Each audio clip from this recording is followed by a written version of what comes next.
Are we starting? I think they stream, don't they? Is it? The thumbs up are coming, Claire, so it looks like it. Hello, everybody. Good evening. My name's Claire. I'm from ITV Granada Reports. I'm from Wigan, so it's very nice to be here in Dukinfield for Andy's question time. A few people here on the front row. I've not got my instructions to say who you all are. I'll introduce you. And it's really nice to see so many of you out. The questions loads of you have asked are brilliant. We've had to narrow them down quite a bit because there were a few. So I think it's going to be a good evening. It is. So I just say a quick word of introduction. Yeah. So thank you to you, Claire. It's a Wigan takeover in Tameside, isn't it tonight? We're out in force.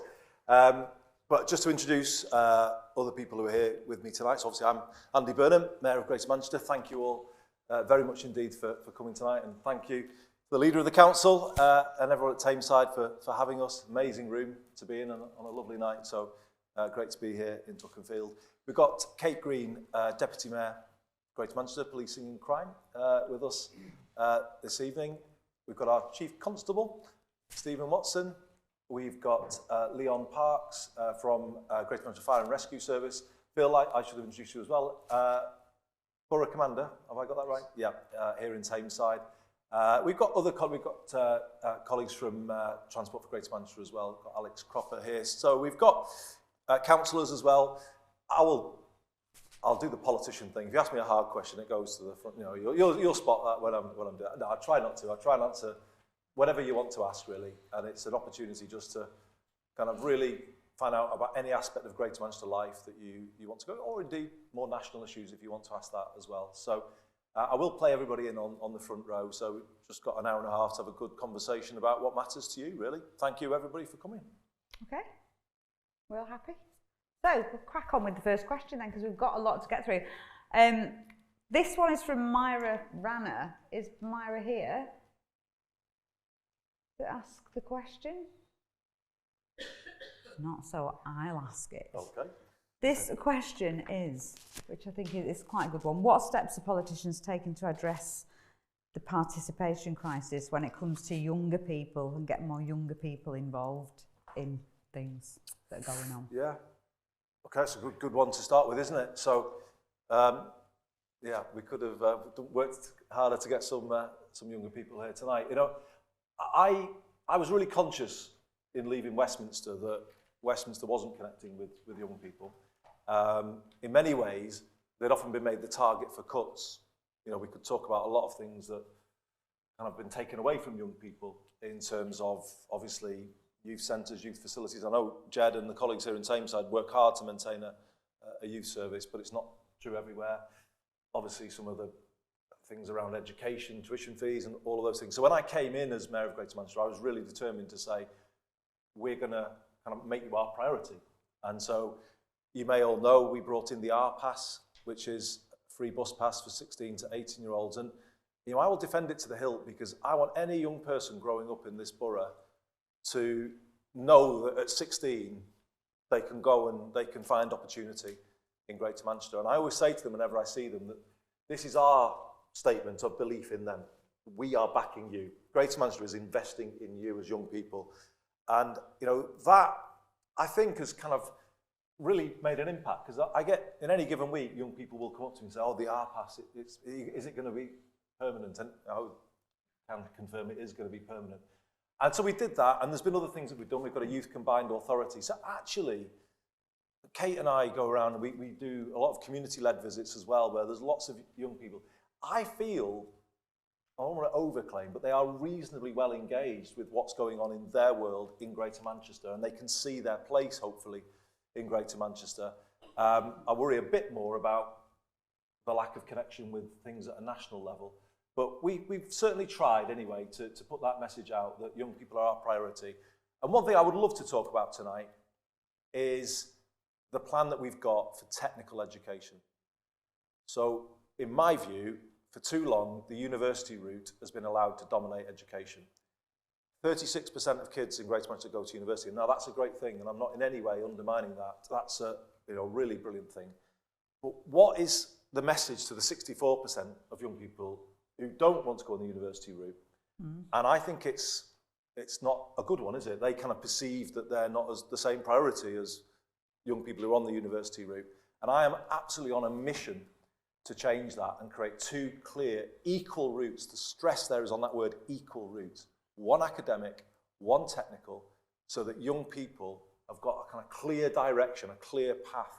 That's a slightly different question, though, to the participation. Like we spoke, it would have been good, like you said, it would have been good to see a few more younger people here tonight. Do you think young people think that they can influence things? We've had a lot of young people at other events. It's no comment on the age profile Sorry. on the side, by the way. But the reason I just went straight into a policy thing is I think you get participation if you can show that you're thinking about their world, what matters to them, and you're giving them opportunity. I think there's a connection between those two things, Claire, because young people won't engage if they just think the issues are not issues that are relevant to them and their world. So we try a lot to put young people at the heart of what we're doing. This is a really vibrant young city region, and we will succeed if we keep that focus on the next generation. The next question kind of links onto that then. We've a question from Stephen Barton. Is Stephen here? You've not got your glasses. I'll read your question for you, Stephen, which kind of links to... Okay. This is going to be a combined question, because it's Jacqueline Owen. Yeah. I'm going to ask Stephen's first, because I think they're kind of interlinked. Stephen asked on community land projects for children. He's not got his glasses. So, are you asking? Yeah. Oh. Hi, Ray. Yeah, all right. Hi, Andy. Just a question on community land projects for children with nothing to do in the area and why they take so long, like mine, with a football pitch park to replace the old one on wasteland, which is overgrown. It's overgrown. Right. Right. So is that a bit of land that's owned by the council? Or? There's a child. Yeah. And it was important because 3 children who've lost their lives, it was going to be named for them and give people hope. You know, for the children coming there with a bench and a park and swings and that, just to give them hope. Yeah. And help them mentally as well.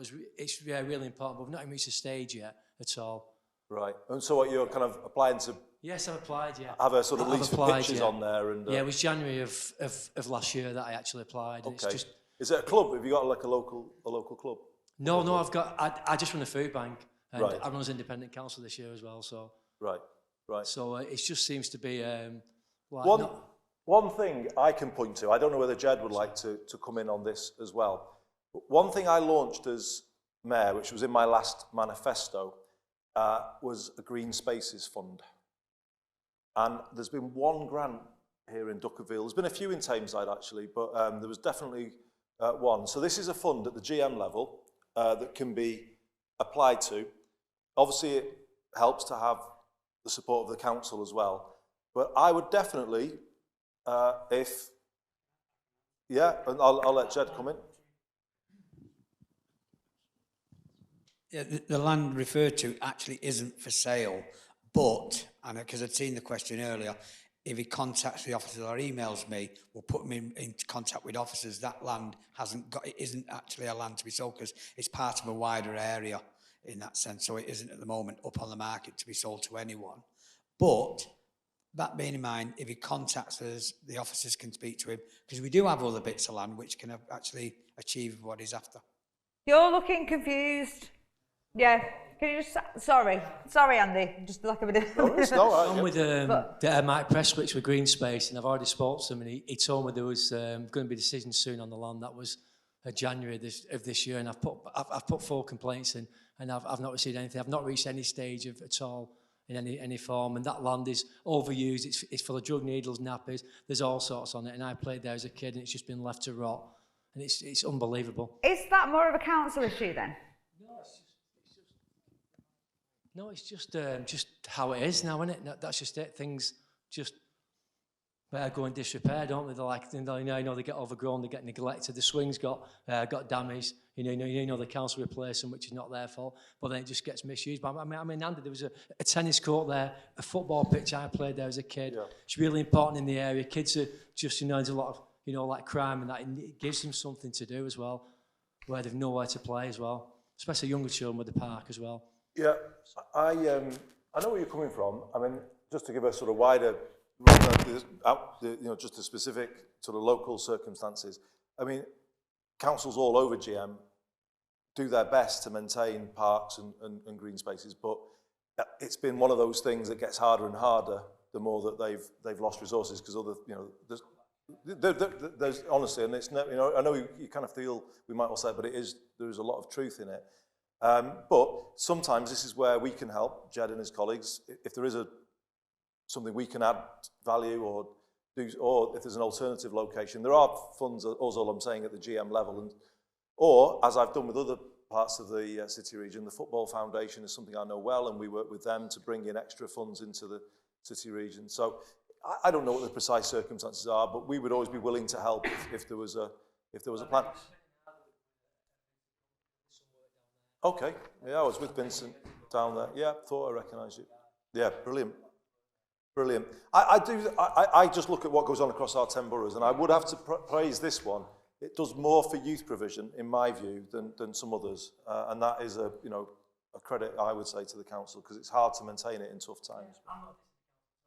Yeah, I understand. No, I understand your point. Yeah. I was going to say, this question does kind of link onto yours, Jacqueline. What was your question?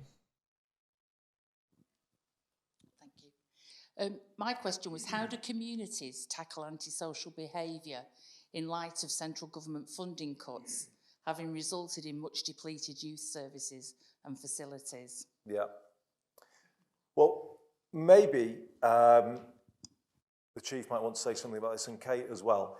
But we've been wrestling with this question, and our answer to it was what we called a community-led approach.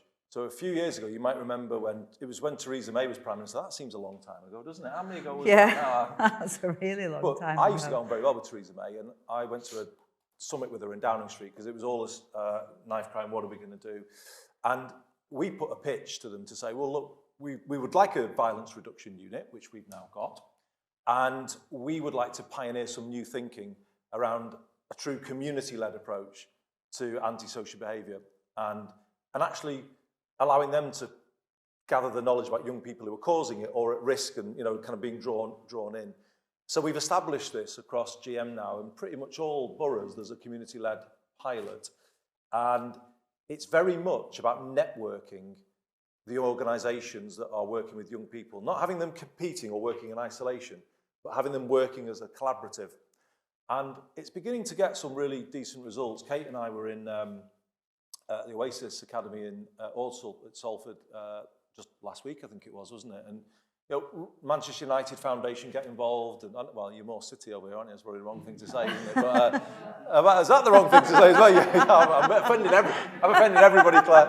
Get out, go home, back to Wigan. And it's interesting because one thing I would say is, the way things have been done in the public sector for years is we kind of almost make organisations that compete with each other for funding. Oh, there's a pot and you can all bid. And actually the VRU is trying to say, look, no, everyone's got a role here. Let's do it more as a collaborative and share the names and share the knowledge. And if the arts organisation's better for this young person, maybe the Man United Foundation can work with this young person, more sport-oriented and boxing club or whatever. So we've got one in Moss Side as well. And it has worked to the point where I feel, and I think Kate feels, that we would want to see if we could kind of make it more of a mainstream approach through our violence reduction unit. One thing I will just touch on as well is I'm thinking about my next manifesto. I'm going to bring you the bad news tonight that I am standing again for a third term for Mayor of Greater Manchester. You can't get rid of me. Well, you might be able to. I don't know. It depends how it goes. But I'm going to stand again next year. And I'm wondering about a policy of a proper youth facility in every single community in Greater Manchester. And Kate and I are thinking about this. A true safe space that's open every night. Because I think that is coming through the VRU as a kind of really important thing for young people who may be at risk, not just in their community, in their own home sometimes, in terms of what's going on. So, it tilts back to the last question a bit. We're thinking about how we can kind of put back some of the capacity that was lost. But I don't know, Stephen or Kate, whether you want to add anything. I mean, the thing that Stephen's doing, the change he's brought to Greater Manchester Police is, in the past, and I'm just going to be honest about this, and this goes back to when I was an MP, there was sometimes a kind of feeling that antisocial behaviour was just going on and on and on, and there was no, it just was sort of mildly managed, but wasn't really tackled. And Stephen has introduced something called the problem-solving approach, where you go in and you do a much more root and branch job. And that's been piloted or done first in Cheetham Hill, and there's some serious work going on there. Because sometimes antisocial behaviour is linked to more serious criminality. In that, it can be the really heavy-duty people in a certain area whose kids are out there doing because no one, you understand the point that I make. So all things are connected, aren't they, sometimes? And antisocial behaviour can be sometimes more complicated than it looks. So it's the soft stuff, but it does require a stronger enforcement approach as well. Stephen, did you want to pick up that theme? Thank you. I'll stand and face everybody rather than... Good evening. So, yeah, if I pick up on the point the Mayor's just made, I guess from a policing perspective, first and foremost, it's really important that where antisocial behaviour impacts on people's quality of life, then we should do something about it. And the approach that we absolutely take is that we investigate all crime and we investigate all reports of antisocial behaviour, and we do something about it, and we do something about it in a really proactive way in which the public can have faith. Secondly, and it's a broader point, but it is linked to antisocial behaviour, and I guess the point about what is our part with other people to assist young people, keep them on the straight and narrow, work positively with them. And that really for us is through the construct of proper neighbourhood policing. And we've been very pleased with the support of the Mayor and the Deputy Mayor to put the stamp on the new neighbourhood policing construct, which candidly, folks, I'm not here to trail anything that you've never heard of before, but it is about, in a way, a sort of back to the future approach. It is a neighbourhood policing model whereby we have officers and PCSOs embedded in communities, dedicated to communities, not let to be a secondary response function. So people who are named, who are in your communities, embedded with communities, committed to practical problem solving, and working with others, including the communities themselves, to do the stuff that you expect of the police. We're really committed to this. We've worked really hard these last 2 years to get ourselves in the space where we can do it. A couple of years ago, frankly, we were chasing our tails in ever-decreasing circles. I think we have got upstream of some of this sort of recurrent issue. And I'd cap it off by just reiterating the point that Andy makes. Some antisocial behaviour is about kids, frankly, who just need the proverbial telling off to say, can you just have a bit more consideration for your neighbours? Other antisocial behaviour is just basically a manifestation of some quite serious stuff where we really do need to get a grip, and that is what we're committed to doing. And so it's a combination of all of those things. Sorry, one question there. Just want to, yeah, not on the list, but go No, on. No, it's good. Thank you very much, and I really appreciate what everybody's said. But the answer is actually there in terms of education. We already have places where children and young people go. You're absolutely right in that the curriculum and what they're given disaffects them. I know. Okay, so then they have nowhere to go and nothing to do. They get excluded from schools. They dislike authority. If we start with the children, right, if we start there, then that's actually where we're going to get most success. I mean, the Maasai say to one another, they say as a greeting, how are the children? And our children are sick, okay? They are traumatised by the austerity that they've been through. They no longer believe that there's a future out there for them. And I work with them on a daily basis, the children that are excluded because they can't regulate in school because they've been abused. And then they are the ones that are sent to pupil referral units. They are the ones that cause crime. They are the ones that then say, actually, I'm going to get more money doing county lines. But it's kind of going off, a bit off topic. Yeah. But I get completely what you're saying, but it is going a bit. Well, it's off not. topic. It's not, because actually, if you start there, then that's where you get the community stuff. Start. You know. So we need to address that, don't we? I don't disagree. It's kind of what I was saying before. You know, I think the pandemic has left a real mark on young people, and we can see that in something called the Be Well survey, which, if people are interested in this subject, to back up what you've just been saying, that is a unique thing that we do, which is a survey of our teenagers, and we do it through school. So these are year 10. And it is a hard read, I'll be honest with you, because we ask them quite direct questions like, do you have hope for your future? And in parts of Greater Manchester, that is not, I wouldn't say not answered in a majority, it probably is broadly in a majority of it, but the percentages can be quite low.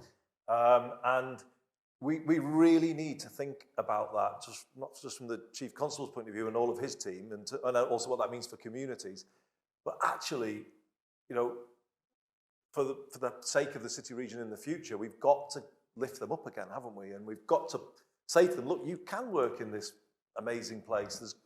There are great opportunities for you. So it's a real, but we do start with that belief in our young people, as I said at the very start of the night. That's what it is for me. It's like it is starting young and instilling that belief in young people and children that they can do well and they can do good. But we're going to move on because we could talk about this all night. So we've got, we have Wayne Mellor.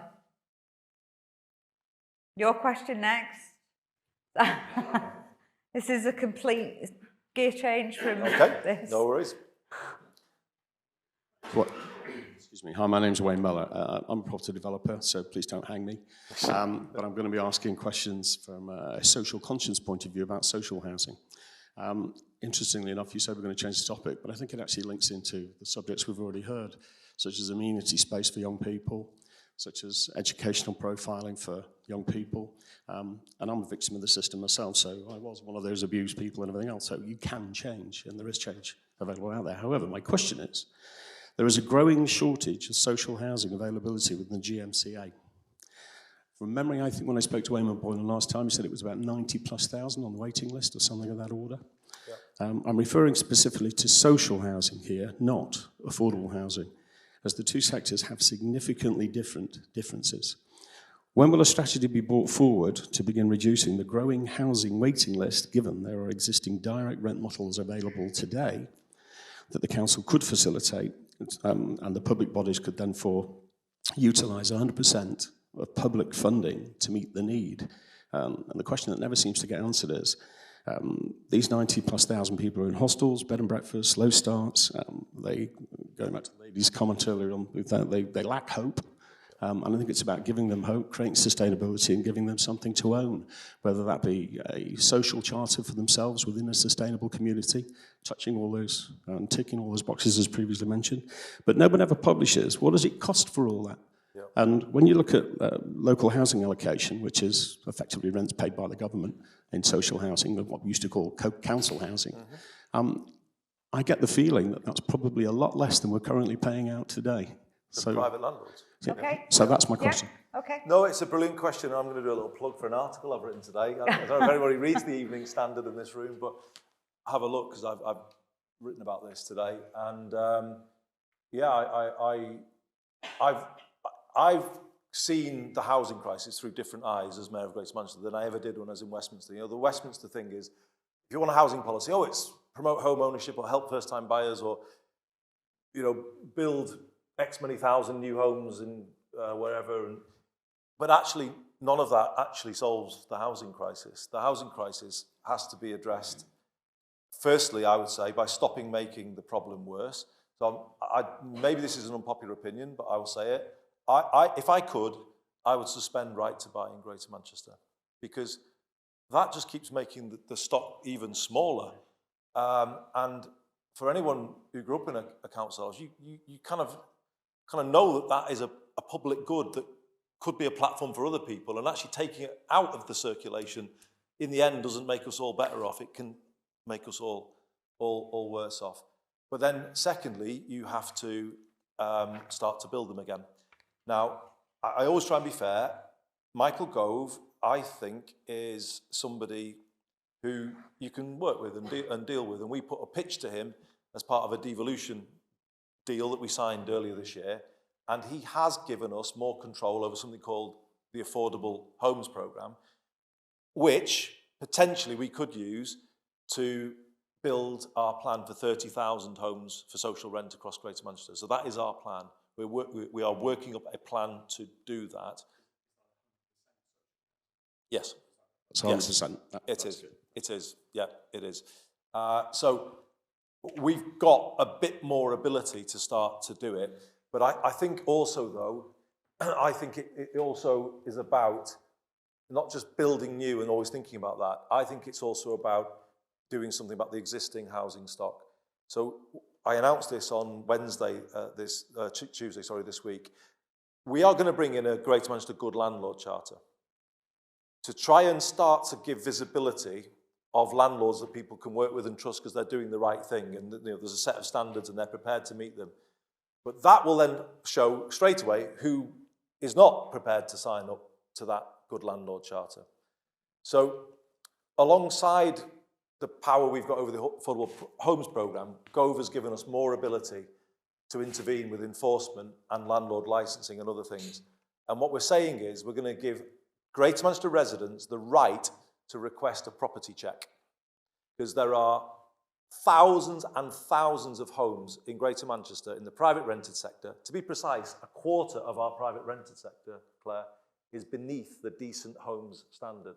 So a quarter of our homes in the private rented sector are potentially damaging people's health. Because we all saw Awab, didn't we, in Rochdale, the little boy. A 2-year-old boy killed by his home. That was social housing, actually. Horrific. There was a slightly different issue there, but it was appalling. But Leon would tell you, from GMFRS, I think around 12% are of a Category 1 hazard. That is a fire hazard or something that's immediately dangerous to health. So we've got a kind of private rented sector that is kind of based, there's a lot of landlords who are not doing anything to invest in their properties or keep them safe, but they're getting paid by public money through the benefits system. So we agreed with Gove that we have got the chance to link housing benefit with housing standards.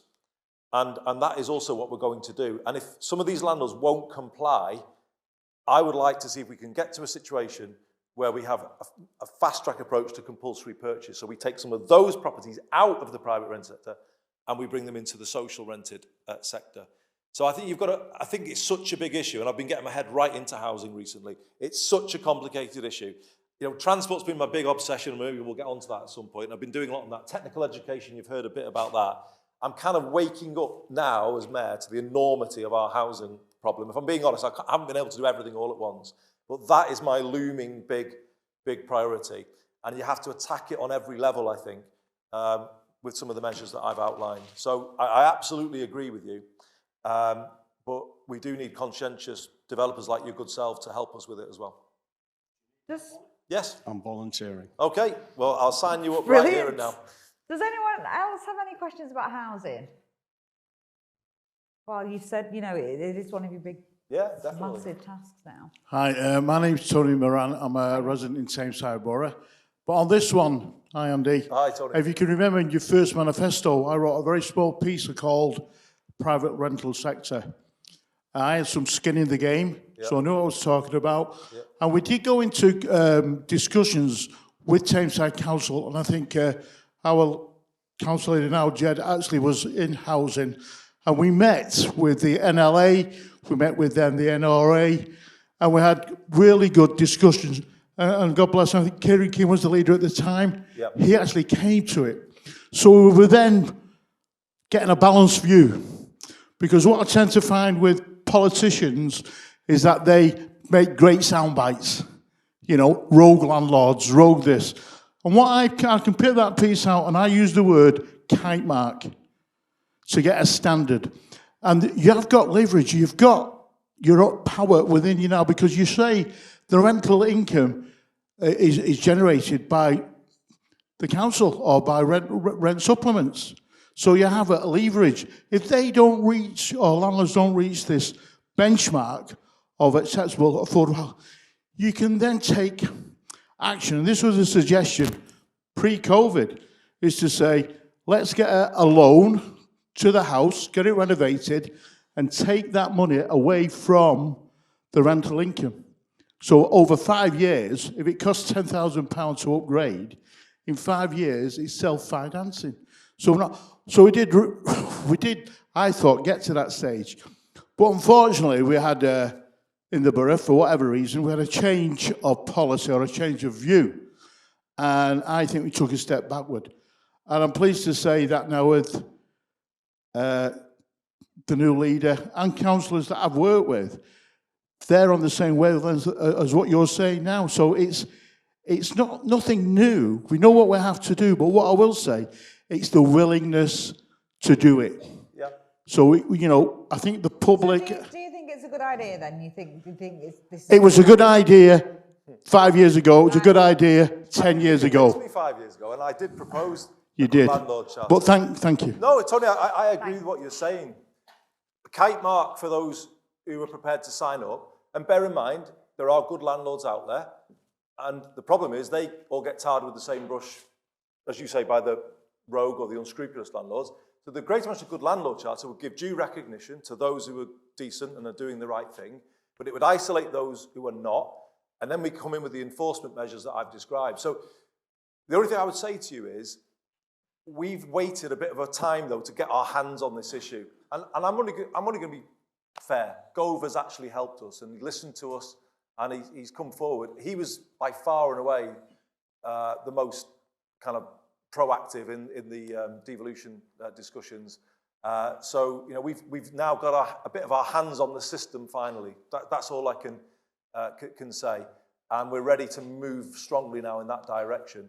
And we need players in this room, like your good self, like the gentleman on the front, who are part of our thinking on this and want to help.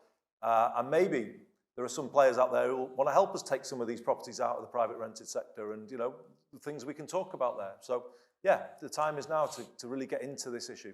That is good to get a volunteer. Yeah, it is. It is, because it is a massive issue, isn't it? Definitely. We're going to move on now to quickly, go on. What's your question? Do you support bringing back rent officers to look around compulsory every single private rented sector house, like we used to have before Thatcher? And would you also support having every landlord have to sign up to a charter, rather than just those that want to volunteer? Because the dodgy ones aren't going to volunteer to do it, they're going to hide. So is there a way to grab them and make them do it, because they have to be held accountable? True. And maybe I've not explained it clearly enough. So we recognise that the Good Landlord Charter will capture some, but there'll be some it will never go near. So we absolutely get that. But what I'm suggesting here is, the same thing, I think, is what you're saying. Not somebody knocking on every door, but a different approach where a resident can request a GM property check. And we're going to build a multi-agency kind of capability to go and do those checks. The GMFRS already do go into properties and check from a safety point of view, but there are local government enforcement teams as well, or environmental health. The NHS might have a role to play here, maybe even GMP, I don't know, not really spoken to Stephen about that, but we're always pulling him this way and that and loading more jobs on his but the point being, any one of those agencies might have the enforcement kind of pull on that person, on that landlord, because that landlord might be breaking their rule rather than, do you see what I mean? And so we want to get sophisticated about how we do this, but the idea is to empower the resident or the tenant who is living in a property that's substandard and they're not, and it's putting their kids at risk, get them the ability to get a check, and if it's found to be defective, you serve them with a property improvement plan, and you give them a chance, and if you necessarily give them some support to do it, but if they won't, then you come in and you enforce and you potentially take it off them. That's simplistically, good, that's the policy we're trying to do. Giving the residents that power. Yeah, it's about empower. I went out in Moss Side recently with the Greater Manchester Tenants Union, and some of the properties there, and these are basically landlords who have a PO box in London, never been here, no intention of ever coming here, never answer an MP's letter or a councillor's email. They just don't care. Take the money. And they are just, and some of these homes, kind of no banister near the stairs and the toddler walking, got electrics with water, it can't carry on, can it? You can't get public money and expose people to risk like that. You just can't. So we're definitely coming after them who are doing that. It's gonna change. But I'll just be honest with you. there's things I've been able to do early on as mayor, and this has been a sort of thing that I've just not had the ability to get a grip on it, but now I feel I can. Gonna quick question, because then we've got another one to move on to. Can you hear me? Yeah. My name's Rakesh. I've actually got a question, but it actually is led on to the points that are raised by everyone else in the room regarding housing. So I'm an architect. I practice in Manchester. I live from home. I work from home. Our landlord has been horrible. Like for the past 2 years, we've been served notices, verging on being kicked out. The property is being in a state really bad, and all the issues are related to the cladding. And I get constantly getting blamed that it's a cladding. No, it's the fact that you're a dodgy landlord. So I quite like the fact that you guys are, talking about these things. Yeah. Because as an architect, I'm passionate about it. But I'm embarrassed that I live in a really bad property. Yeah. That's that. But the question really is like, how can Manchester's got some really amazing buildings. How can the Manchester Society of Architects, which I'm part of, work with the council in improving those properties? But it's not all just the old ones, it's the properties that we've been talking about. And I'd like to volunteer because I'm really passionate about it. And the second question is, does Mr. Burnham plan to host any DJ sessions? Oh, we're saving that question till last. That's the last half hour tonight. You didn't know the decks. Oh, you've ruined the surprise. The decks are coming out in a minute. You thought it was a question time. We were saving not the best till last, but well, thanks for the offer. It's brilliant though that already in the room, 3 people, right? Yeah. What I'm trying to build here is an integrated approach to improving housing standards, because actually, everyone has probably got a role, private sector colleagues like yourself, the public bodies that I mentioned Stephen before, but it's possible some of these players are linked to some of the dodgy things that go on in a place like Cheetham Hill or whatever, so they're kind of, everything's connected, isn't it? And the great thing about devolution is you can see that bigger picture. Sometimes, I was a minister in Whitehall, if you're in the Department of Health, you just see the health responsibility. If you're in, transport, you only see that. Whereas in this role, you can kind of work out, I can see where all of this kind of interconnects. And you can do that kind of whole place approach. And actually, that's what Stephen has done in Cheetham Hill. They've actually kind of mapped out, the interconnections, and the local authority might be able to enforce on that, and maybe it's for the fire service to enforce on the other. That's the kind of approach that we're building. And it is also going to be how we have to go at this whole question of housing standards, and offers like the one you've just given is great. Leon is here. I don't know if you want to say anything, Leon, but cladding is something that Greater Manchester Fire and Rescue Service have been working on really closely since Grenfell. And we've had a high-rise task force. Are you in a high-rise, or is it not? It's over 18 metres, is it? Yeah. So there is a process that GMFRS have been doing with regard to. Is yours unsafe from a fire point of view, would you say? Leon, I don't know if you've got anything to add there on that. Yeah, I think as Andy said, good evening. We do have a high-rise task force, but we within Greater Manchester Fire and Rescue Service also work with a wide range of housing providers to try and deal with some of these issues. And we have got a significant number of premises in Greater Manchester which are in interim measures because they are so dangerous at the minute. And we do regular checks there to ensure the residents of them premises are safe. But we are working with the Home Office and look to do, what we can to reduce that risk. You've done a brilliant job, to be fair, and we keep working on it, don't we, Leon? I mean, the one thing just to say finally, sorry, I know you might want to move on, Claire, but the one thing to say finally is the system I'm trying to create is about taking the pressure off the shoulders of the resident, because I know it's a big thing sometimes to go into conflict with your landlord, and people will fear eviction because you just hinted it's far too easy for them to evict, isn't it? And what we're trying to do is make the public agencies take on the argument with the landlord, as GM, FRS have been doing through the high-rise task force. So, yeah, I'm not going to say tonight we've got all the answers, but you can see where our thinking's going, and hopefully it kind of meets with some favour.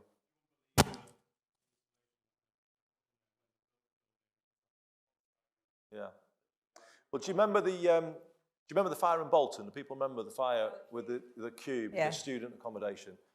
I mean, what was that like, Leon? It was absolutely unbelievable that got planning permission. It was like, as you say, it was plastic or whatever, it was aluminium.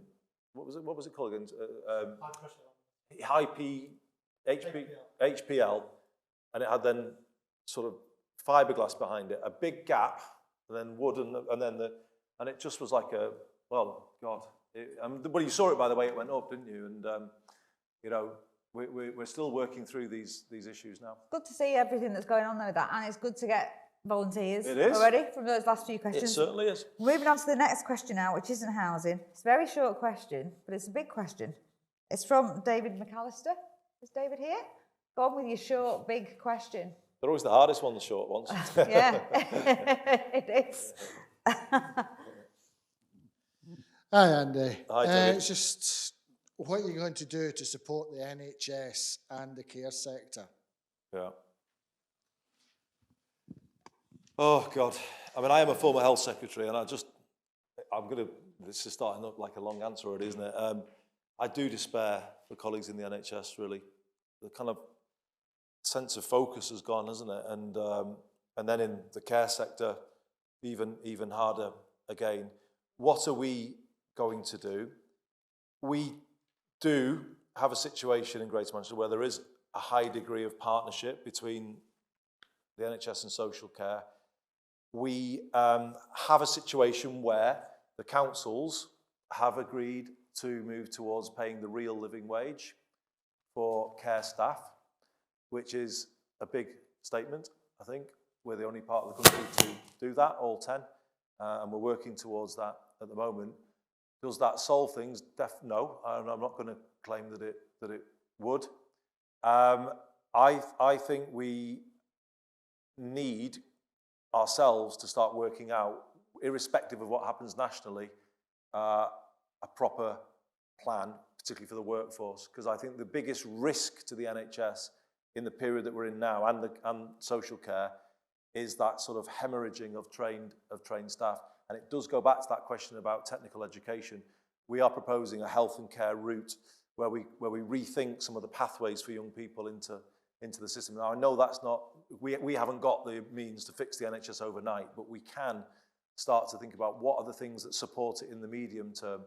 But I'm really worried about what's happening to it. I can't tell you anything else. No one can fix the NHS overnight, can they? It's in a really... Do you work in the NHS? Yeah, actually a healthcare assistant at Stepping Hill Hospital. Are you? Yeah. And I'm also the... Describe it for a little bit for the audience tonight. What do you say? Where would you say things? I don't want to give you... Well, just let's say I worked right through COVID, and there was sometimes I was coming in, we've got 27 patients, and some of them are like post-heart attack, maybe one day, if that. And I'd be coming in and I'd be doing the healthcare actually working because we've got no staff. And I'm probably as well, I'm actually the branch secretary for Unison on site as well. And I do know about the real living wage, and I know Tameside has signed up from it. Yeah. And I can only applaud that because I know our union was fighting for that. But considering I know how much I'm on an hour, and I've actually just won a rebanding for the healthcares there from band 2 to band 3. Okay, so it's actually given them a pay rise of £2,000 a year. Well done. However, you go across to Sainsbury's, which is just across the road from the hospital, and actually the people working on the tills, which I've not a problem with, great on them, are actually earning sometimes the same, if not more, than a healthcare assistant in the NHS. So that even nurses are so stressed. Well, my wife's a district nurse and then Tameside as well, and the staffing is atrocious. I was actually talking to one of the staff at the hospital, at my hospital at Stepping Hill. 3 staff within A&E had been sectioned for mental health because of breakdowns, because of no staff, no the support. highest rate of people off with stress, the NHS. I'm sure I've heard that. Because we spent time at Bolton A&E before Christmas, and you can see the staff are doing their best, but everybody knows it's not them. Do you know what I mean? There's no quick fix. And what can you do in your position? What can you do? Well, at the end of the day, any organisation is its people. At the end of the day, isn't it? If you do not have a workforce that feels valued, respected, and able to do their job, then the organisation will be heading in the wrong way. Now, I don't know, be interested to hear more on GMP tonight, but I'm going to say tonight that our Chief Constable has brought that back to Greater Manchester Police, where people are listened to, supported, and there is a sense of morale again within the organisation. It's also true of Greater Manchester Fire and Rescue Service. It wasn't true actually in either organisation in 2017 when we came in, but the leadership we've had from both our Chief Constable and Chief Fire Officer, that is So it's a complete massive leadership change the NHS needs. It's that, and it is partly that, but it is also about respecting people. Now, again, I'm not just here to, I'll raise difficult things tonight. I asked you all to pay more on council tax for policing and fire. Let me just be honest about that. I did, and I know it's difficult in times like this. But I knew our firefighters needed a pay rise because they hadn't had one, had they, Leon, for a long time. And, at the end of the day, Kate Green led a discussion with Conservative fire authorities around the country and made the case to them. And we put forward on the table what we felt was a respectful and respectable offer. And in the end, it was carried, wasn't it? And we had no strike, it was carried, and no disruption. I cannot understand how we're in a situation, and this gets a bit political, where a government is setting itself up in opposition to NHS staff in an NHS crisis, really, because that is what it is, in terms of the level of weight that people are now experiencing. And I just think it's the most irresponsible thing.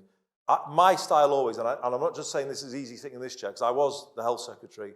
I used to sit down with the trade unions. We negotiated agenda for change. We brought through a lot of reform because the NHS is its people. It is its people. The people who work in the NHS, as you know, David, give more of themselves to the NHS than the hours that they are contracted to work, because of the kind of people they are. If you lose the goodwill of the staff, you lose the NHS. It becomes less than the sum of its parts, and then you've lost it. And I honestly am really worried where we are right now. I see it as my job for you to advocate to potentially an incoming government, because I need to hear more from them as well. Personally, and I'm just going to say it because I've always said it, I think social care needs to be provided on NHS terms. I just don't think you can have this divide between the two anymore. This should be one service, one team around the older person, providing care from home to hospital and back again, where everyone's part of the team. And for me, that's the only solution. If you need true prevention, not just treating failure when people have to go into hospital. You need a service that supports prevention. So all I can do is advocate for it. I've got some ability to influence the GM NHS, and I'm trying. But question there, lady, sorry. What's your name? Kelly. Sorry, but it said it was a big question. Short question, big question. Sorry, it wasn't really a question, but it was just about to ease pressures a little bit, is about good community services. Do you work for the NHS? I actually do some volunteering for the NHS, for the Christie's Hospital. Very passionate about our cancer services, but I actually work for the Violent Reduction Unit for Tameside, so that is my job. Yeah. And I work in the care sector as well, so do lots of different things. Yeah. But community services is vital. Yeah, so you're talking there about NHS community staff, so yeah. Yeah,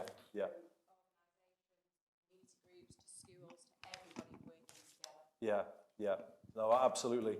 I think we've got to get serious about prevention, haven't we? And sort of really that kind of approach I was describing before around housing standards, everyone working as one team to support those who are at risk in one way or another in communities. And that could include people at risk of hospitalisation if they don't get that community support. It's just tough, isn't it, in the environment that we're in, but we do need to keep working at it. Another question there about the NHS social care. Oh, is it a surprise? Go on then, chuck that at us. I don't mind dotting around, it's okay. Chuck it in. So, as a young person, I'm 24, hardest paper round in the Northwest and all that.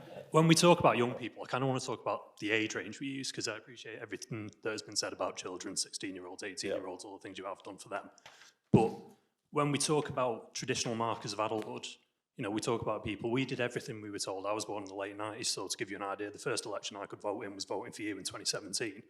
We bore all the brunt of austerity, everything ripped out from underneath us. We graduated into COVID, the tax rises from that. There have been two major economic once-in-a-lifetime crises in my 24 years. We've borne the brunt of both of them. And the third one, guess what, it's not going to be shared around. It's going to come to the people who had the last three.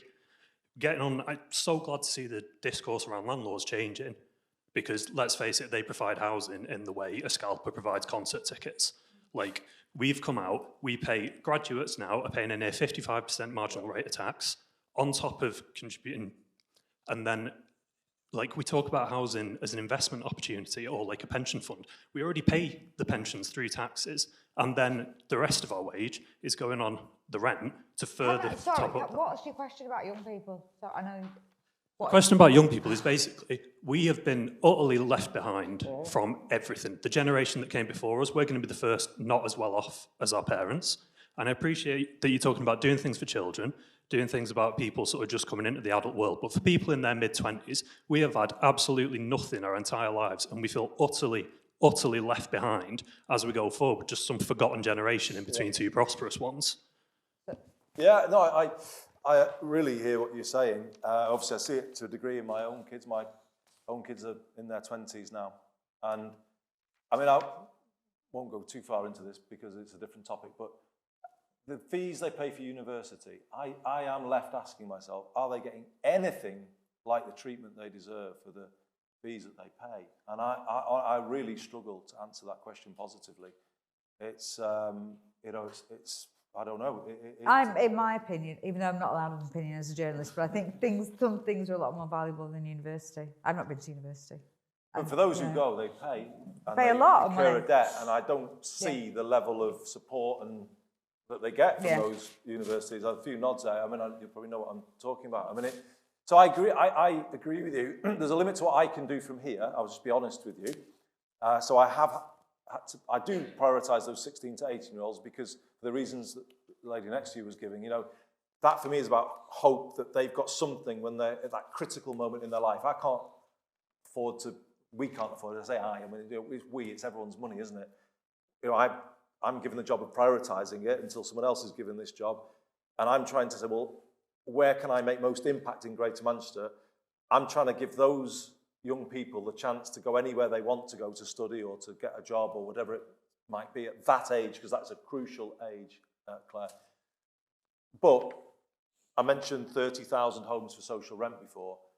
I'm only going to float this because it's not gone through Jed and the other leaders. It's not a sort of signed off policy, but there is an argument to say that those homes, as we build them, should be prioritised for people who are, let's say, in the age range that you're talking about.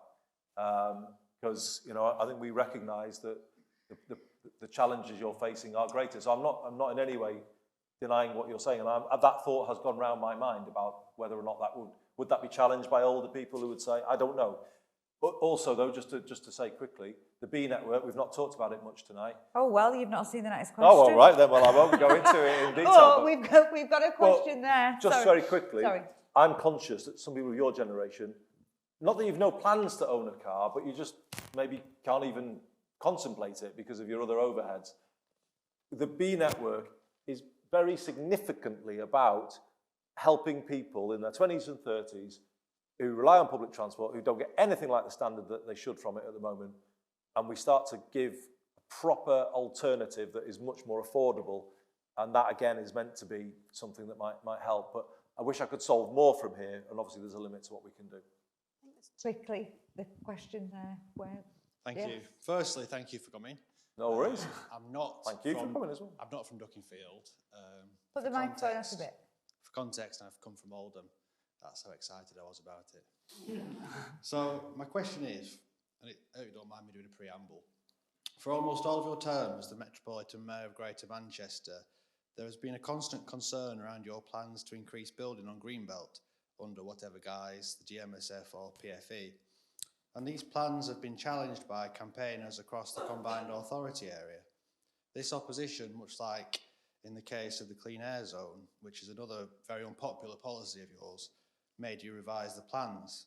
In defending these plans, you often said that you had no choice because the government was forcing you to implement them and to meet the housing targets set centrally.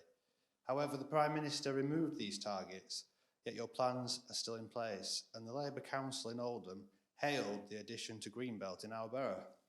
This site in Saddleworth was much smaller than the additions in all other council areas, another failure by your colleagues in administration in Oldham. That addition, however, has subsequently been removed by the GMCA from the strategic plan. Yesterday, Sir Keir Starmer, Prime Minister's questions confirmed that it is his Labour Party policy for the next general election to reintroduce housing targets for local authorities and to build on Greenbelt. Also supporting this policy are our local Labour politicians, the Shadow Secretary of State for Housing, who is the MP for Wigan, and she said so on BBC Radio 4 yesterday morning, despite campaigning against development plans in her constituency. Sorry, can I just speed I am along going to the a question, bit? yeah. The Deputy Leader of the Labour Party is also supporting it, which is Ashton's own, I'm trying to make it local, Ashton's own MP. So, I will get to the question if you really want me to. Yeah, we do. Yes, Please can you confirm, place on record, that despite previous platitudes and passing the blame to the UK government, it is in fact your policy and always has been to build on Greenbelt across Greater Manchester, and please also confirm that it is ideologically driven and not a result of government directives. Thank you. No, well, I'm just going to directly say no. My policy is brownfield first, and that's very clearly articulated in the spatial plan that you're referring to. We were under government targets when we initiated that process. We were. They were binding on local authorities. If local authorities didn't put in plans in place to deliver them, councils would have had themselves taken over, wouldn't they, by government inspectors. So it's too simplistic what you said. We had to develop a plan to deliver those housing numbers. And actually, the thing that you've not realised is that plan we developed across Greater Manchester, the very construct of it was to take pressure off boroughs that felt it difficult to do all of their target on their own. So because we built more homes in Manchester City Centre and Salford, we were able to reduce the requirement here in Tameside, Jed. So 5,000 was taken off the target here, and Bury had a big reduction in its target. So did a lot of other boroughs. But they were binding targets, and they were only relaxed, as you say, as though it was a big statement, when our plan had gone in and was in with the inspector. So it's simplistic. And with the Clean Air Zone, that was a legal direction on the 10 boroughs of Greater Manchester. You shake your head, but I'm afraid that is factual. Well, there's no legal direction. No. Well,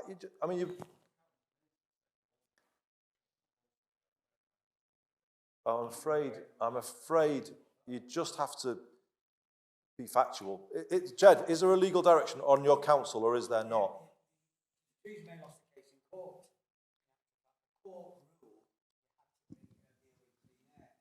They did take it to court, Theresa May's government, and actually they lost it.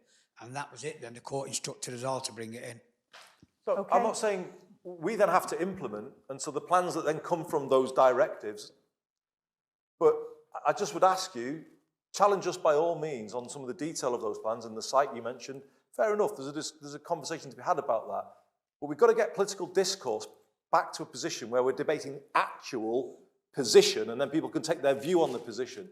We've got to get away from this kind of politics that's developed in recent years, where people are just kind of putting versions of what they, and it's not actually factual. Let's have a factual basis in what we're discussing, and then agree or disagree about how it's being implemented. But on that note, just quickly there, because we've not got long left, so just a quick question there, then we've still got a few more to get through. Sorry, I was just wondering about the development that's going on in the city centre of Manchester. Yeah. It's about buildings again, I'm sorry, but I'll make it quick. The buildings the ones that are being designed, they seem to just reflect the outside world. It doesn't feel like the architects are building with the intention to create a community that people inspire people to do well, but just simply reflect the outside world. with these, you know, glass monoliths that are going up, and you know how tall they are and everything like that. And, you know, you see these wonderful buildings like Whitworth Art Gallery and the fire station, and they represent like a historical image of Manchester. And you know, it's a bit off topic, but I always, people tend to talk about politics in economic terms, but do you have any control over the architects of the city centre of Manchester and the development, especially over the Hyatt as well? I know, I've seen your question. It's the one where you've said, could we put a cap on the height of the buildings to preserve the skyline? But what, in your position, can you have any impact on that or not? No, not really. I don't want to sit here and claim I've got powers that I haven't. Okay. You know, the planning authority is Manchester City Council, and so they have the planning decision, and they can put conditions on or not. To the extent that I have a role, there is a housing investment loans fund that we have at the Greater Manchester level, which has been used at times to give loans to some of these buildings, but that can't dictate the architect or the detailed design. So the answer to your question is no, I don't. I don't know. I mean, people will have their own views. I actually kind of think the city centre is in many ways looking quite impressive these days. And I take your point that buildings of, let's say, 10, even 5 years ago, or you think of the Beetham Tower when that was the first one to go up, you know, I take your point, and it wasn't maybe in keeping with what was around it. But increasingly, if you look at Mayfield, I don't know if you know... the Mayfield depot. Yeah, so, you know, just to the south of Piccadilly, you know, a big green space has gone in there. You know, I think increasingly as Manchester is getting more attractive as a place to invest, we can actually be more demanding of what developers do. In the past, we just had to I'm going to grab shut you what we up could get. because we're running out of time. So to answer your question, Andy's not got any... You know, where all the buildings seem to correlate instead of... Because it kind of just looks to me like an architect's playground. Like they're all just having fun with their own ideas and they don't think about the people who actually live there. I know this is subjective, but no, I guess... Okay, no, I'm not in any way minimising your point, which I think is a really fair point. Only thing I would say is, if you think about the biggest skyscrapers in the city centre, they are complementary in that they've deliberately been kind of built as a sort of a consistent stand. You know, they're similar, aren't they? Those big ones, they're quite designed. They were on that massive car park, in a similar way. But go to the other end of the city, into Ancoats.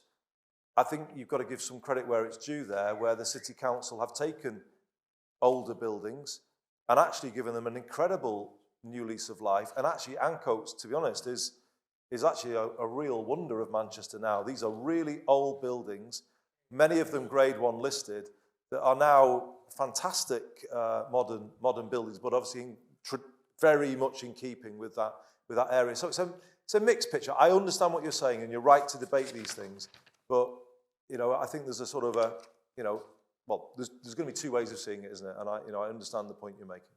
Rakesh, and have you got really, really quick points? Because we've got. I mean, we've got other questions. In terms of urban planning and policy, it's not just an architect's playing field. There's all sorts of things that we do as planners, designers.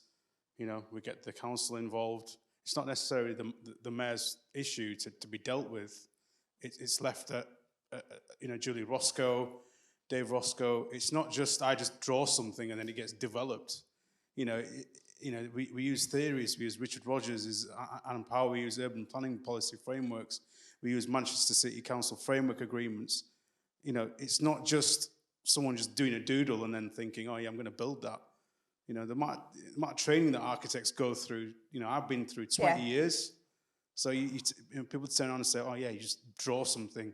I totally disagree. You have to show us some of the buildings that you've designed. You're more than welcome. Brilliant. Come across. Right. I mean, design a restaurant in Cholton, and it's an Indian restaurant. And, brilliant. You know, so yeah, more than welcome. But sorry. And thank you. So can we move on? I'm so sorry. Is it good? I've got loads of good ones, and we've not got much time left. Is it a short one? Okay. Okay, just from a developer's perspective, I didn't say this before, but I'm guilty for actually getting the tallest building in Europe planning approved through Manchester and David Roscoe's Howard Bernstein on the 17th of March 2002.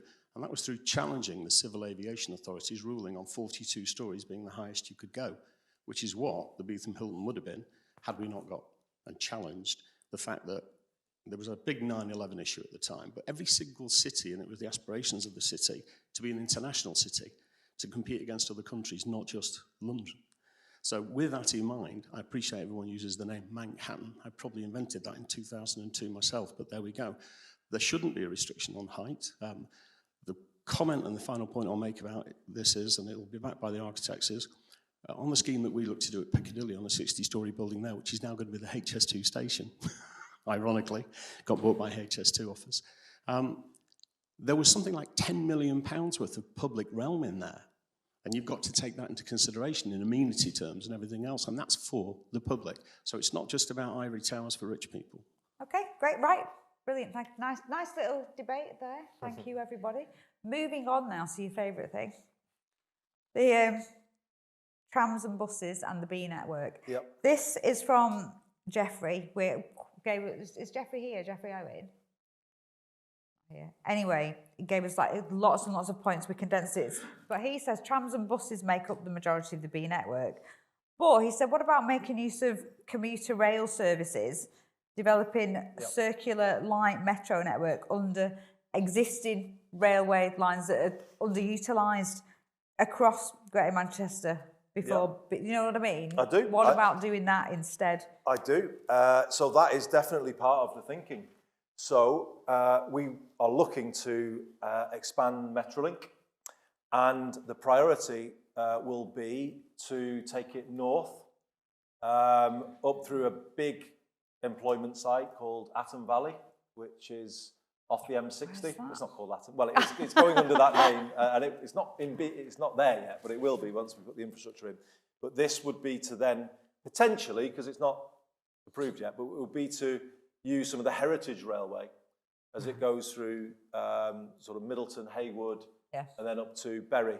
So that is the thinking around that, and it would be potentially a tram train idea where it can run on the train track and then come into Metrolink. And this is definitely part of our thinking. Just to say something that may be of interest to the audience, so we put more thinking out last week about the B network. So I'm confident in saying that your buses will be regulated by the 5th of January 2025, and when that happens, phase 1 of the B network will be in place. That means all buses and trams in Greater Manchester will be in a single tap-in, tap-out system that will be 20% cheaper to use than it is today if you're using buses and trams together. And that will be a massive step forward. How many people in here use buses and trams, just out of interest? I mean, that's great, but I'm hoping more hands will go up when it's in place, because... Yeah, the ones who don't, why don't you? Bolton and Swinton. So this is the point I was actually going to come on to, you see. So when we control the buses, as we will, or you will, we all will, in just 18 months' time, we'll have a network that's basically one network. Buses and trams will work together as a complementary system rather than compete as they do now in a very fragmented way. But then in the second part of this decade, and this again was something we negotiated with the government and was agreed, rail will come into the B network. So as it does in London, overland rail lines will be integrated into the CAP system of the B network. And Tameside has actually, I think, kind of struck it lucky in some ways, because I confidently predict that in about 3 or 4 years' time, I think you will have the full B network before anywhere else, probably the best public transport system in Greater Manchester. Why? Because we've struck an agreement with the Rail Minister that the first 2 railway lines to come into the B network will be Stalybridge to Victoria via Ashton, which is a quicker service, and Glossop to Piccadilly, which is like a stopping service all the way through your borough. I think we've probably got 5 stops within the borough. It's so funny, isn't it? Because it's just like going back in time. Well, it's... When I was a kid, trains stopped everywhere. Well, the mad thing is, this is such a simple and right thing to do, but it's taken so long because of the complexity, how transport has been so fragmented and kind of made much more expensive than it should have been. But all I'm saying is, you're going to have the first tap-in, tap-out train services, contactless train services, anywhere in the country outside of London, and then they will go into the B network cap. So by, I would hope, 2027, you will have a public transport system in this borough that'll be pretty yellow. I can't get away from that. It will be integrated over tram, bus, and train. And you will be using it will be single tap in, tap out, and it will have a cap on what you can spend maximum in any given day. And we're trying to keep that as low as possible. So it's a good question. I think that's a reasonable answer. You know, this is going to change life in your borough. And I also can say we've got a huge number of electric buses on order for you. So people who live in streets like we are here, or the main road there, where buses for years have been like pulling away from the lights and all the noise and all the pollution, these communities are going to become more livable. They're going to become better places to live. Quick question there. Hi, Andy. Just to follow on to that, and following on from the documentary that Ben Elton did with you earlier in the week, and thankfully you didn't answer my question, but to just take that a bit further, in light of the recent renationalisation of Northern Rail and Trans-Pennine franchises, has the time come to regionalise the train operating companies and form a consortium of Northern transport executives and run the franchises for the benefit of the Northern community? Or in other words, should Northern Powerhouse Rail be a train operating company itself? Yeah, I think there's a real case for that. And so I'm interested. And actually, one of the reasons why myself and the other mayors across the north, together, we were, I don't know if you heard us, but we were consistent all year, strip the franchise, put it under public control. Why? Because we think it will get better in the short term. Pardon? Well, yeah, and it's moving in that direction. I'm, for my sins, I'm now chair of the Rail North Committee. I've recently was elected to it. So I now have more. I don't just sound off anymore. I can actually do something. But we've got Northern under public control, Trans-Pennine under public control. Therefore, we can now maybe reshape, and I've agreed with the Transport Secretary, we can reshape the railway now west of Pennines. I know I favour nationalisation, so make no question, no bones about it. Oh yeah, oh don't worry, I'm absolutely looking at all of those options. Are you gonna help out another volunteer to help out with the plans for that? Yeah, yeah. I understand you're working on the 2030 strategy. Yeah. And in 10 years' time, Manchester gets an accolade so nowhere else in the world can boast. Our railways become 200 years old, and we're still using the infrastructure. Well, don't we know it? I mean, the maddest thing in the world, isn't it? That I live on the oldest railway line in the world, and I can't get to work in the morning because it's you know, it doesn't work, you know, through where I live in our part of the world. You know, it's just ridiculous, isn't it? And if I took the train to work, it would take me about 2 hours. Yeah. If I had to get the train. It's mad, but it also though reflects I'm afraid, the north-south divide, doesn't it? Because if you look at the infrastructure in London and the southeast, it looks like the infrastructure of Germany or France or somewhere. You look at our infrastructure, it is Victorian. And the reason why our trains don't get us to work is because Manchester city centre is a colossal bottleneck, as you know, because they cut the funding that should have gone in on the Castlefield corridor and the platforms they should have installed at Manchester Piccadilly. They were all agreed. There was a package of works to put them in, and it got cut about 8 years ago. And consequently, trains just cannot get through the city centre. And, you know, I kind of feel like, well, you probably think I am a stuck record on it, but I have gone on and on and on about it because we've got to challenge the sort of London centricity of this country. And I've got to challenge my own side if there's a change of government. We need proper break in the way infrastructure funds are allocated. How can we carry on being treated as second-class citizens when it comes to infrastructure and rail? And I'm absolutely in the market for the kind of solutions that you're advocating.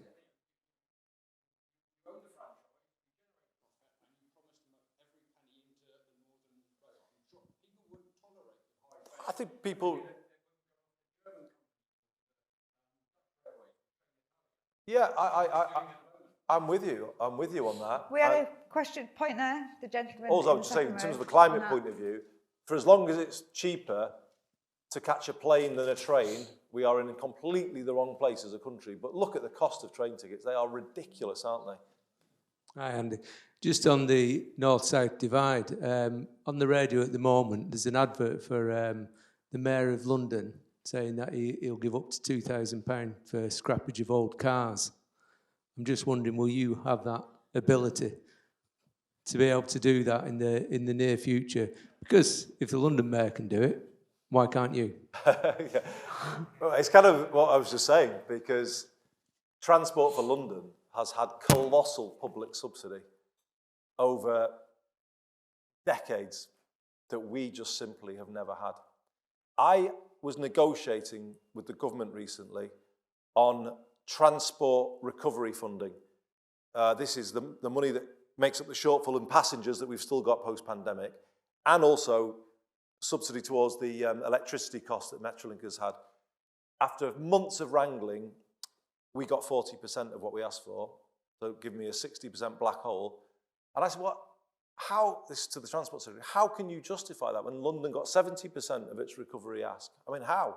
What is the justification for treating us like that? And I mean, answer came there, none, but that is the answer. They have built an infrastructure that allows them to raise their own money to do things like of the kind of things that you said, to give people freedom passes at 60. We can't do that.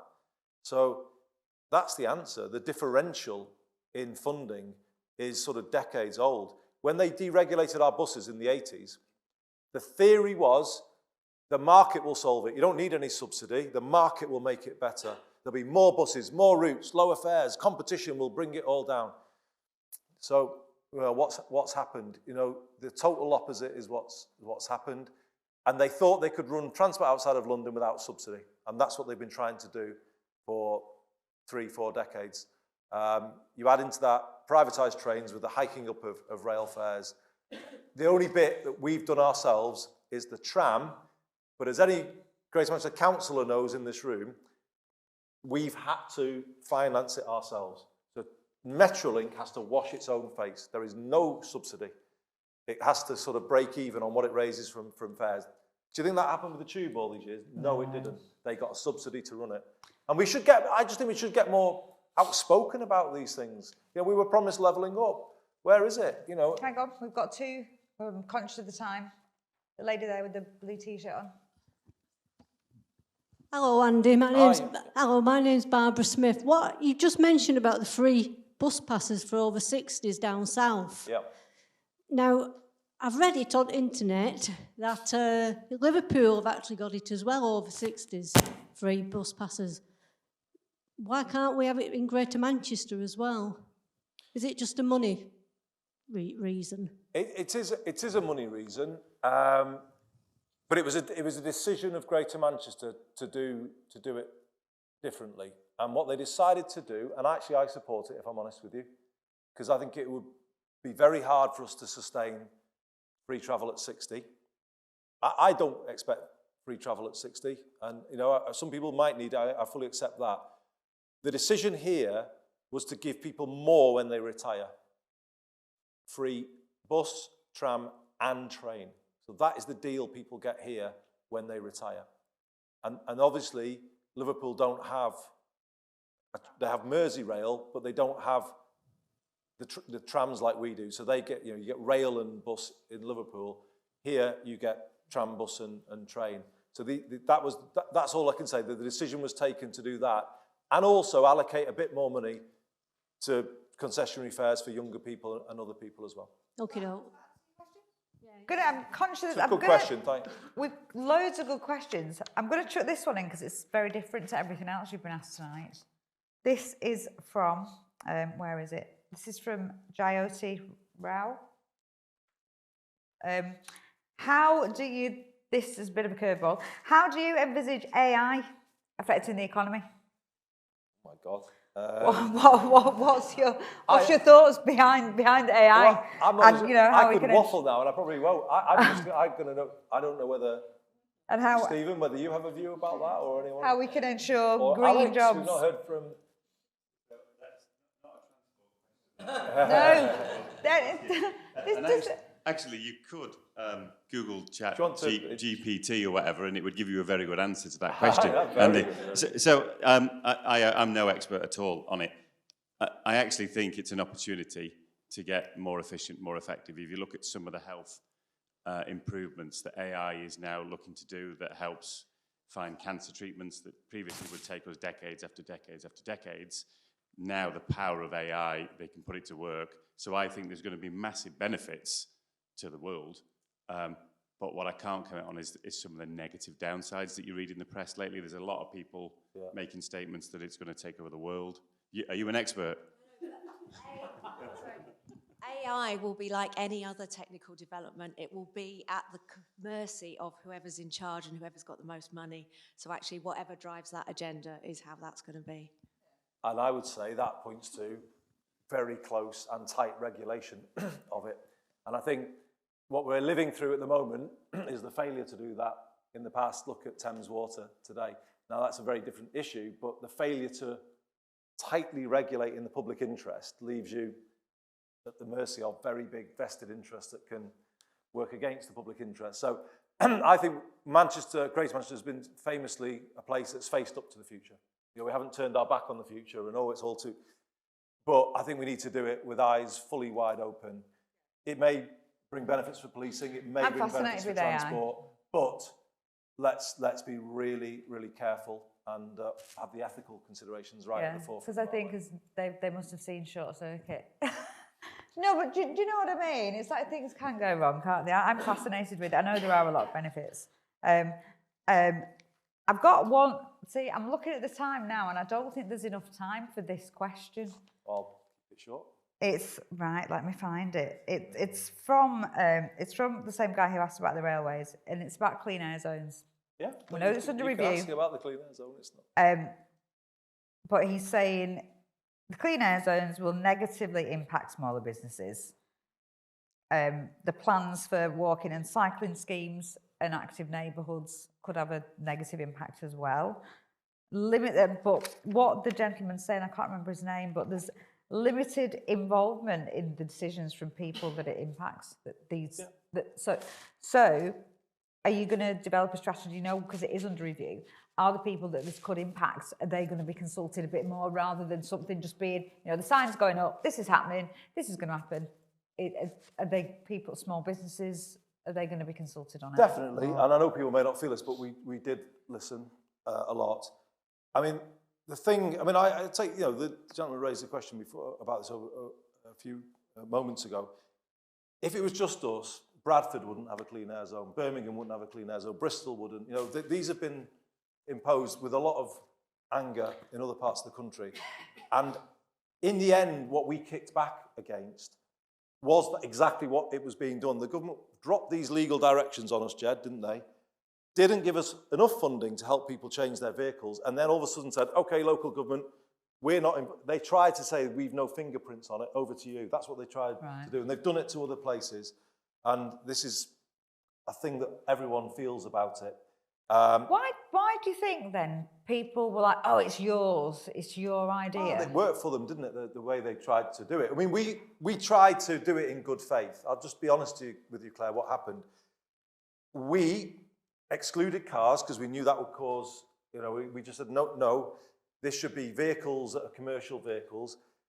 And there's an argument for buses because the bus company should do it. There's an argument for HGVs because the big hauliers should change their vehicles. There's an argument for taxis, although it gets more difficult there, but we could put some funds in to help them. But then if you've got your one-man removal. Correct. And I think the issue really impacted massively on van owners. So what I did in late 2022 is I was getting the feeling that the pandemic was a different reality to the time when the thing had been done. And the price of vehicles had gone up. There was no availability of vans, and they were harder to come by. And actually, it would have done, if we'd have allowed it to be implemented, everything that we said we wouldn't allow it to do, which is to hit people with a tax they couldn't avoid. But it would have done that. And hence, we were the ones who said, no, we went to the government and said, we need to change this situation. And in the end, what we did was renegotiated those legal directions so that the compliance date is now 2026, not 2024. The 2024 date in the original legal direction was driving that really top-down thing where we just had to get it done. And is that realistic to net zero? Sorry, I know it's for everybody else to ask questions, but electric cars fascinate me.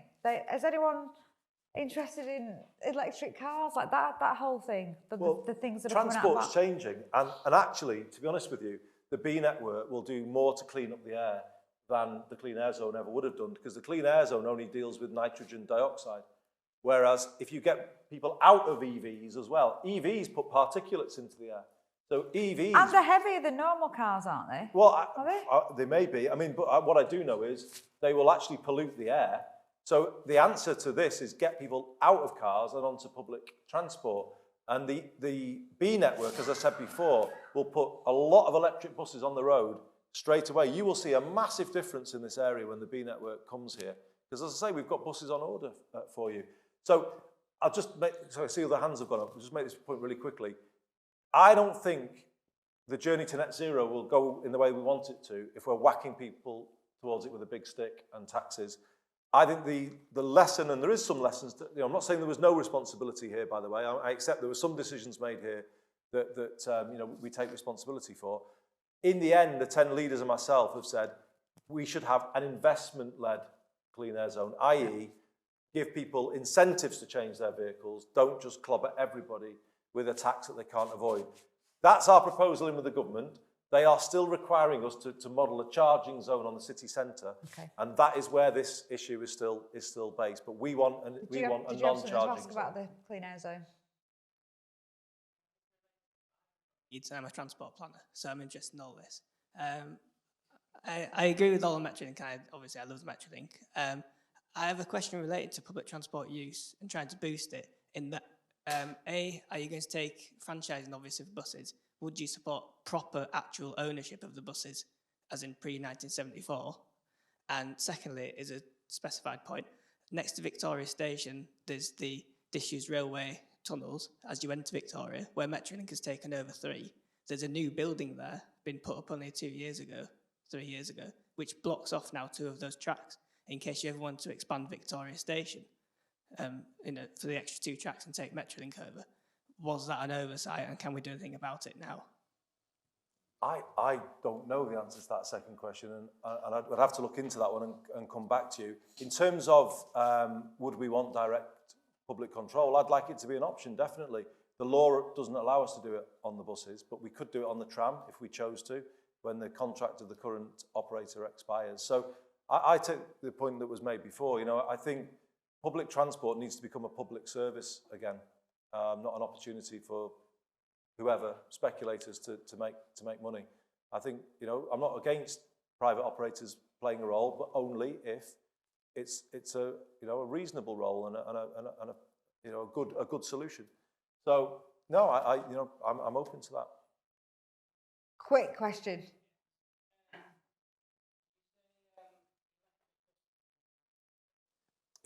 They're using lithium-ion batteries, aren't they? Rather than lithium cyanate. A developed technology down in Coventry, I believe, in the very light rail system. Yeah, they're developing a new system which is kind of modular, which kind of has more switchgear and uses the same battery charging system for tram, bin lorry, taxis, and buses. And this would kind of create less duplicate charging systems, so clear your streetscape within your centre. Yeah, no, I get your point. TFGM, I was looking at the buses that we would be buying. And as I say, we've bought British as well, which I think is a good thing. So our buses are being built in Scotland as we speak.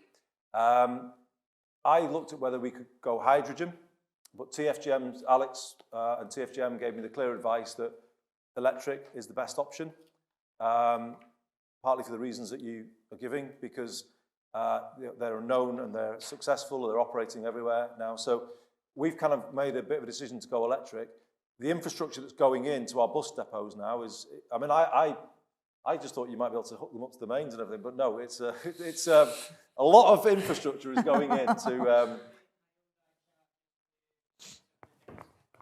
You would know a lot more than me. You do? Wow. I have become a bit of a bus nerd, as you can tell in recent times, but not to the degree that I know what the charging technology is. But no, you know, if you're interested, you could come and see what we're doing. It's exciting, isn't it, Alex? The level of the change that the BRE network is bringing, not before time for you. We're dead proud of what it's going to do for Greater Manchester. We'll be the first place to have it. I'll finish on this point. You know, you're going to notice it anyway. Let me put it that way. Nobody will be able to say anymore, but you haven't done anything for Greater Manchester, because there's going to be a lot of yellow around, and it's going to look a bit different. But the B is meant to symbolise that it's yours. It's been run for you now. Because the final thing I would say tonight is, I feel and this has come through some of the questions that people have raised, we have lived in a world where sometimes things have not been sufficiently accountable to people. You know, the services have just been remote and they've charged a lot, and then you can't get hold of them when you need them. And to me, accountability back for people is actually part of getting people re-engaged again.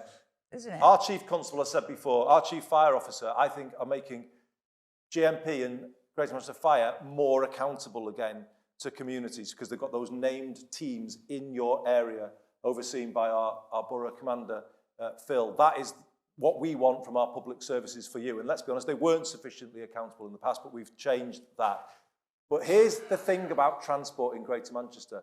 For the last 37 years that we've had this deregulated system, if they go past you in the morning, or if they're late, or they don't turn up at all, there is nothing you can do. The Greater Manchester public has no comeback. If they write to TFGM and say, you know what, we're going to withdraw the number 37, again, we either have to sort of line their pockets, or there's nothing we can do. How is that accountable to you, the people of Greater Manchester? In the contracts that we've signed in this new system, the regulated system, what they get paid every quarter will depend on whether they've done a job for you, whether they've turned up, have they been reliable, how many complaints did they get. That is how we've designed the contracts to make them accountable. So when we say public control, it really does mean you will be able to hold them accountable. So don't underestimate for 1 second how much of a change this is in terms of what's coming. We will have our hands on the system. The B is there for a reason. It symbolises that you are retaking control of the system, and we're going to make it work for you. And I would just say, well, hopefully you feel, maybe you've agreed with not everything I've said tonight, maybe some of what I've said tonight, but the thing is, devolution in Greater Manchester is working, because things that haven't worked for us, we're getting our hands on them, we're changing them, hopefully we're making them better. I'll just finish by thanking everybody for coming tonight. No, Thank we you just for got bearing one with final us. question. Oh, I thought it was... Go back to your question that you sprung out. I think it's a nice one to end on, yeah. Yeah, Oh, are you going to be, it was one of the questions, are you going to be doing any more DJ sets? Oh, sorry.